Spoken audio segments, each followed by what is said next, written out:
Hello mga kamamshi! For today's video, mag-uulam tayo ng simpleng pinakbet. Ayan, mga kamamshi.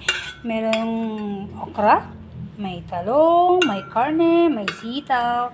Kaya magkahain na tayo mga kamamshi. At gutom na daw ang mga bata.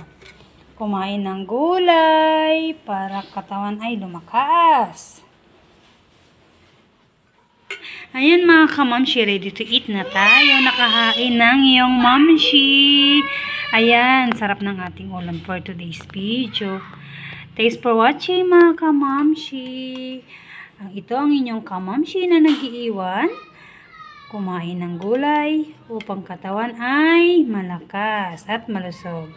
Thanks for watching. Bye and God bless.